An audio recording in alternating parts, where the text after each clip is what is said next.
গতকাল রাত্রিতে প্রায় অনুমান 10টার দিকে আমাদের থানায় একটি গোপন খবর আসে যে পশ্চিম নোয়াবাদী স্থিত একটি বাড়িতে প্রচুর পরিমাণে নেশাজাতীয় সামগ্রী মজুত রাখা আছে।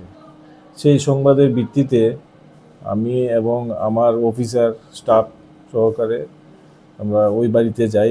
আমতলী, পশ্চিম নোয়াবাদী আমতলীর একটা বাড়িতে যাই। পশ্চিম নোয়াবাদী স্কুলের আগে ওই বাড়িটা।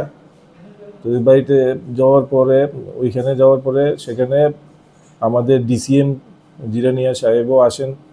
ওনার উপস্থিতিতে এবং সাক্ষীর উপস্থিতিতে ওই বাড়িতে আমরা তল্লাশি করি।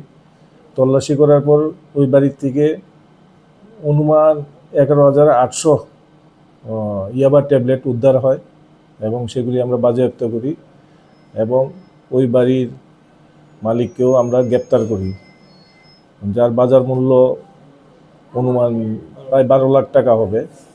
আচ্ছা, যাকে আটক করা হয়েছে তার নামে কি আগেও কোনো এরকম? ওর নামেও 2022-এ আমাদের থানায় একটি এনডিপিএস কেস ছিল এবং ওই কেসে অ্যারেস্ট করা হয়েছিল, তাকে কোর্টে পাঠানো হয়েছিল, তার বিরুদ্ধে চার্জশিটও দেওয়া হয়েছে। প্রাথমিক তদন্তে কি বেরিয়ে যায়? ওর সাথে কি আর কেউ রয়েছে না ও একই?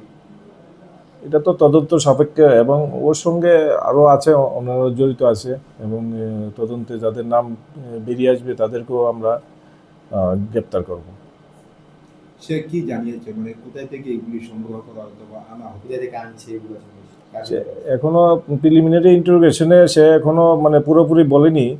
তো ওকে আজকে আমরা কোর্টে ফরওয়ার্ড করছি। ওকে পুলিশ কাস্টডিতে নিয়ে আসার পর সেখানে জিজ্ঞাসাবাদ করে আমরা জানতে পারবো সে কোথা থেকে এগুলি কে দিয়েছে বা কোথায় নিয়ে এটা সেল করবে, সেগুলি তদন্ত সাপেক্ষে। আপনাদের তরফ থেকে